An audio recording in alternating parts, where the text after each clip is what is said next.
لکه د انجینیر مرزا چې دی نن سبا او داسې نور راوتي دي پکې چې په ځان باندې صادر د اهل سنت ورچولی چې جی موږ سنیان یو موږ شیعهګان نه یو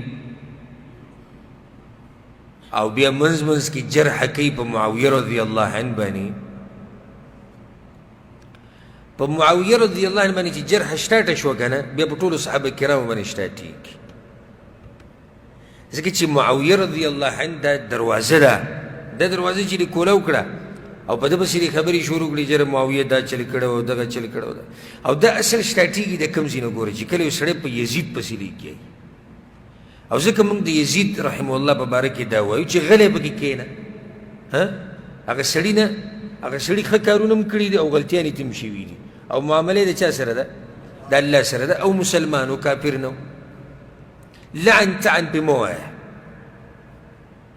او مت دومره غټ سړی جوړوه چې رضی الله عنه والله چې راضي ده او صحابه کرامو ته رسوي نه هغه هم مه کوه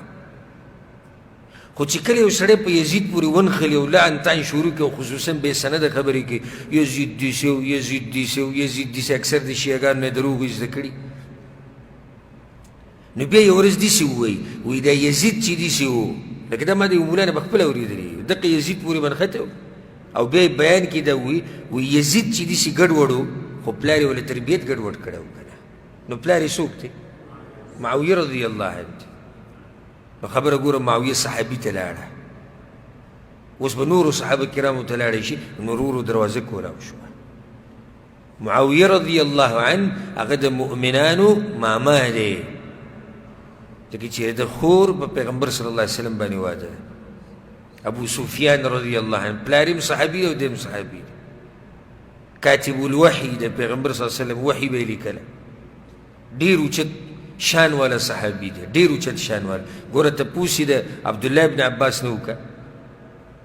عبدالله ابن عباس معاویه ښه پېژني